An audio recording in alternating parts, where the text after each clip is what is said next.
Good day. Today we're at the Beatty Street trailhead, and there's maps here for you. Now the Beatty Street trailhead, you just come up Beatty Street south as far as it'll go, and it dead ends into this parking area. Let's giddy up. Today, leaving from the Beatty Street trailhead, we're going to go up Prickly Pear Trail, then we're going to connect up to Pay Dirt, and then we're going to connect on to Aftershock Trail, and then we'll start looping back. We'll come back on Archery Range Trail and back into this area. So one big loop. Let's giddy up.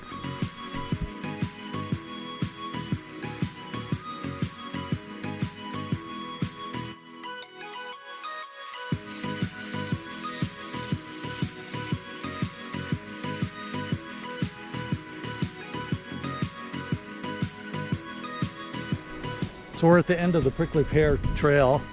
We're now going up this way to get on Pay Dirt. Let's giddy up.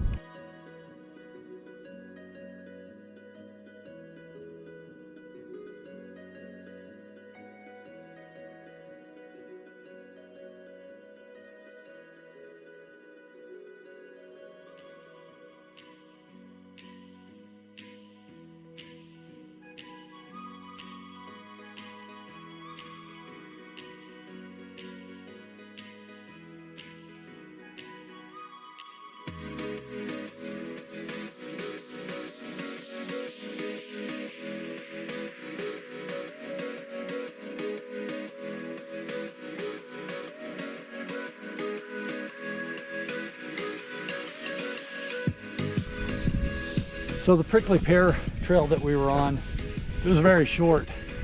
So in the blink of your eye, you'd miss it. Now the Pay Dirt Trail that we're on now, I'm not sure how it gets its name, but hitting pay dirt in the past meant someone hitting ore in the ground and digging it out and it becoming profitable. Now I'm pretty sure that's not why they named Pay Dirt Trail Pay Dirt, because if we started digging on it, I'm sure we'd probably get in a little trouble. So I assume Pay Dirt gets its name that we've found a great trail, and it's gonna be quite the encounter. Let's giddy up.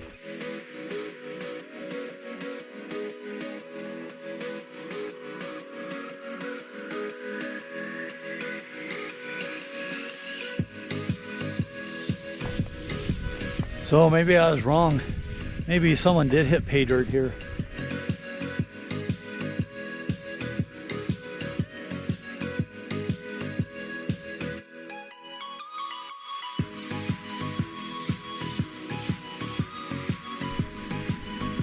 So we come to a crossroad here. We just came up Pay Dirt Trail right here. And this trail right here is Little Moab Trail to Davis Street. Let's giddy up. So just at that signposting right there, we're gonna need to get on Archery Range Trail for just a little bit. Let's giddy up.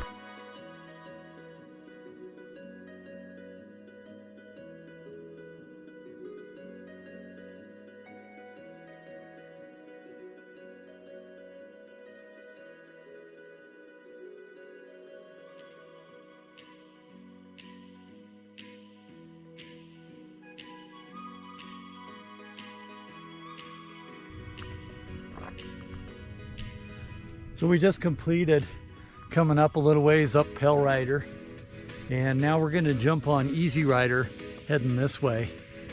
It's currently 53 degrees, early May. A few storm clouds up in the sky, and it looks like they may be rain clouds.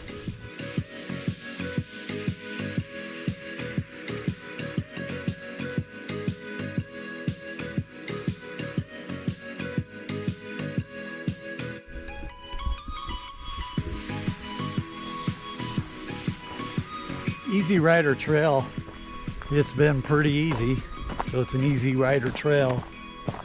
not much of a steep incline. In fact, it's been actually a decline in elevation.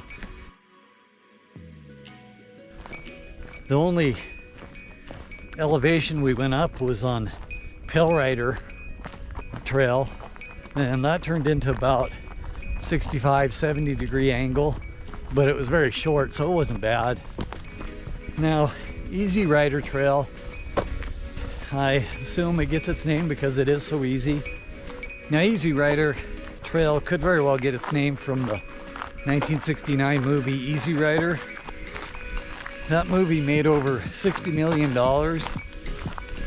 and some people would say that it started the hippie revolution in 1969.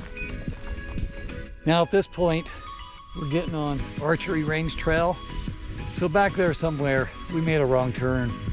So we're gonna go down Archery Range Trail, and then we'll loop back on Aftershock.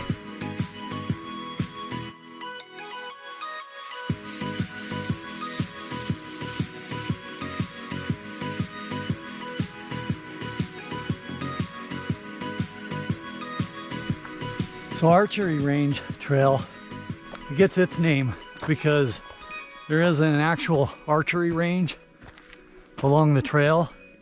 And you see that fence right down over there. The archery range is just in there. And as you can see from that sign posting down there, warning, archery range, do not enter. So if you go off the trail, you may get an arrow stuck in your head. So try to avoid going south on archery range. Or there's also the possibility you could take an arrow to the knee. That's in the Holy Grail movie. Let's giddy up.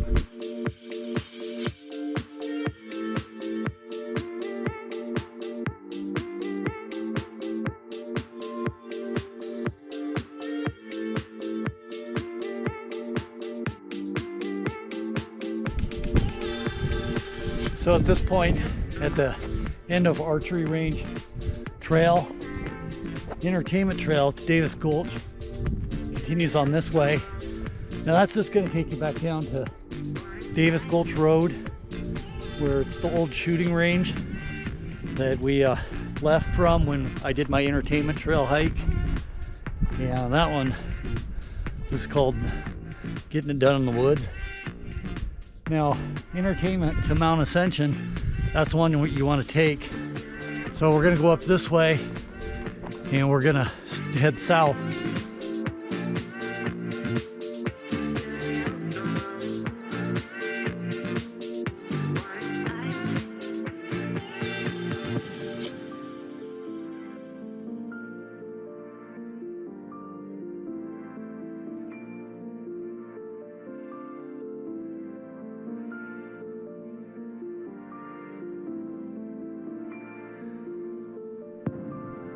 So even though we were here once before, and I noted that this is the beginning of the Aftershock Trail this way, I was starting to wonder if the Aftershock Trail even existed. So I'm gonna have to check my map that I'm using, my PDF. I think it might be a little out of date, but a lot of people are using it. So we'll take the Aftershock Trail out, see where we end up, and I'll let you know if the map is up to date or not. This is the trail heading up this way. This steep incline that we went up when we did our Entertainment Trail. And as I mentioned before, this is the Getting It Done in the Woods trail. So let's giddy up.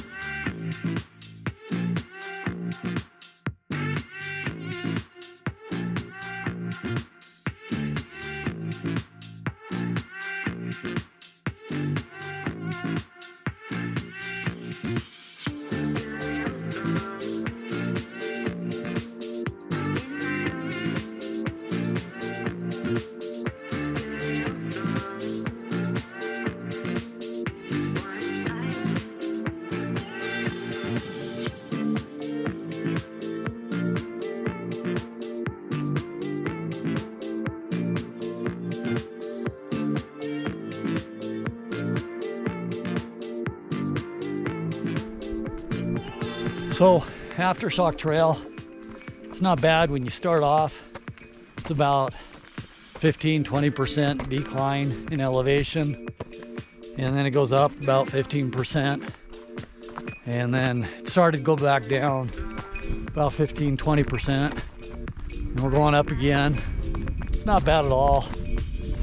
Now we've gotten to the point where we need to talk about how Aftershock Trail probably gets its name.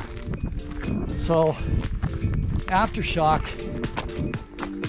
means minor quake after a major earthquake, or really just any quake after another earthquake.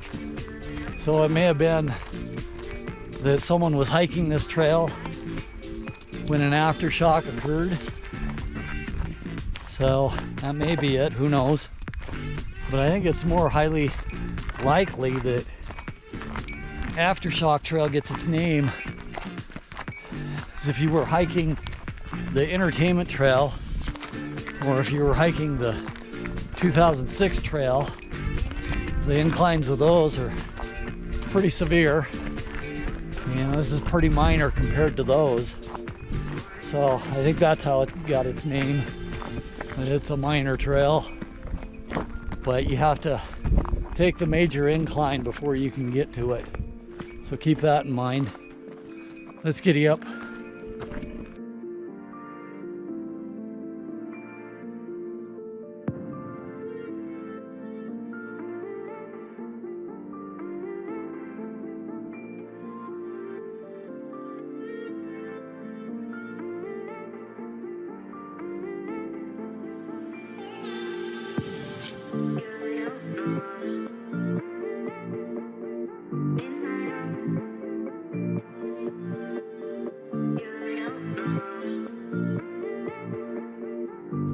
So here on Aftershock Trail, stopping, taking a little break.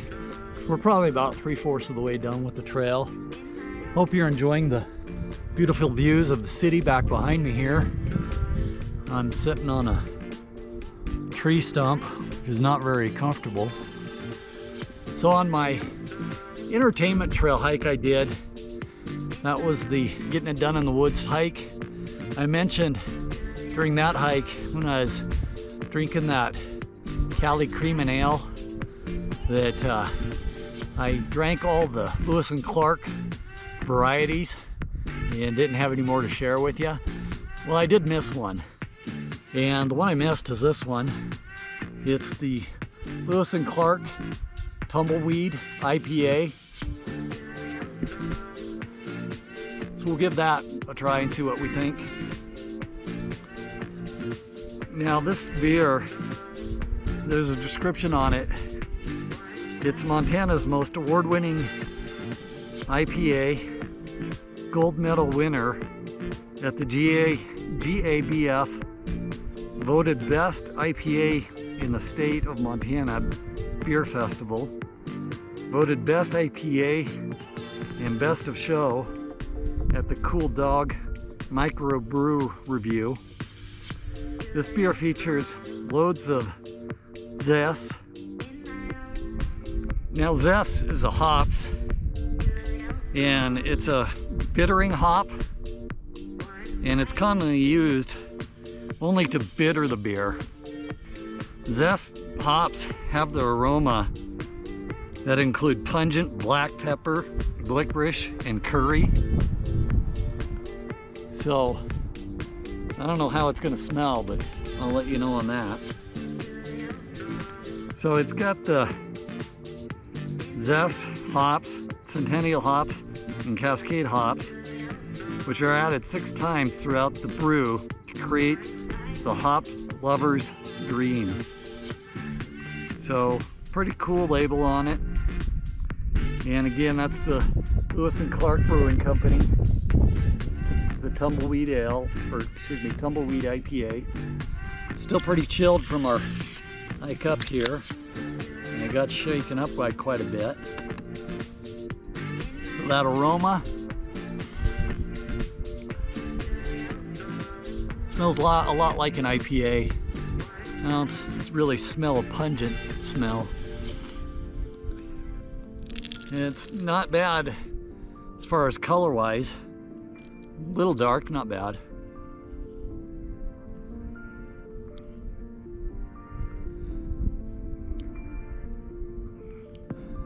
Not a real strong beer. I'd almost say it tastes like a light IPA. Not bad, good beer.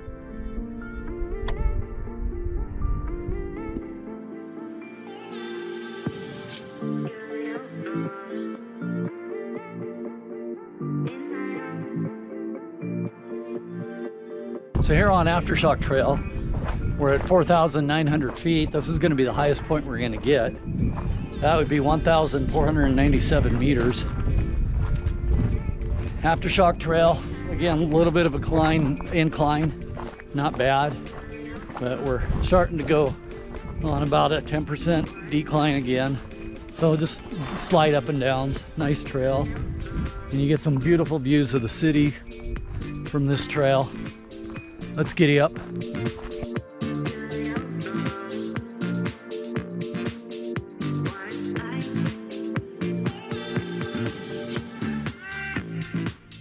So at this intersection, I can see where we went wrong. Of course, we just came up Aftershock Trail over this way. And 2006 trail continues on this way. So I was expecting this trail to be called Aftershock, where we were at the Easy Rider crossroad, but it is called 2006 trail, which you get to this point and then you take Aftershock that way. So yeah, it was fine. Just taking it backwards, making your way through the South Hills here. It was fun getting lost. Let's giddy up. So as I mentioned, this is where we went incorrect. We went up the Easy Rider Trail up this way, and that was the way we were supposed to come back. So what you want to do is, if you want to take it the opposite direction of what we did, you can just go right up 2006 trail right here, and then you'll be at the Aftershock Trail in no time at all. Just a short hike. So now we're going to go ahead and we're going to head up Easy Rider.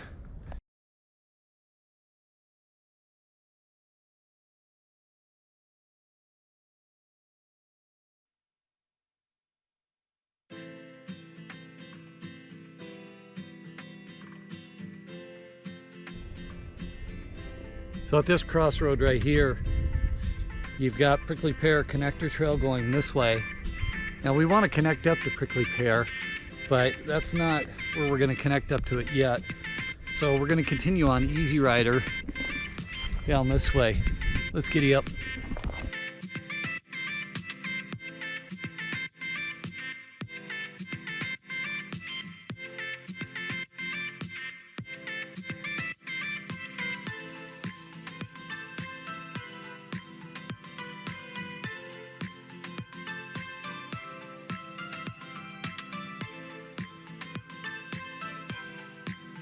So now we're at the crossroad of Meatloaf Trail. Go down this way, and this way is the Prickly Pear Trail that we started off on, the other end of it, and that'll take us to the Beatty Street trailhead. Let's giddy up. So the Prickly Pear Trail, it gets its name from the prickly pear cactus, which has long spikes on it. Now, the prickly pear is pretty predominant in the Montana area. I don't specifically see any in here, but if I do come across any, I'll show it to you. Now the cactus, it has either red, yellow, or purple buds on the top of it when it blooms, and the petals are used, or actually the petals are eaten as a fruit, and the prickly pear cactus seeds are used as an oil. And the stems of the prickly pear cactus, during times of drought in the past, it was used to feed cattle or any livestock, as it had a lot of water content to it. It's also been used for a long time as a dye, and Some people also consider it a superfood. So as I mentioned, the worst thing about the prickly pear cactus is the spikes on it. Get poked by them. Now in Lewis and Clark's expedition, they often wrote about the prickly pear in their diaries, about how they were constantly getting poked by the cactus as they would go through the wilderness. So we're just now finishing up Prickly Pear Trail, and right up here is the trailhead we started off on. This hike, I was thinking you could possibly get it done in an hour, but that's pushing it. I suppose if you ran it, you could get it done in an hour, but about an hour and a half should do it. But I think more realistic, maybe 2 hours. Not a bad hike at all. And like I mentioned, going up Entertainment Trail, you got those steep hikes. So have a good day.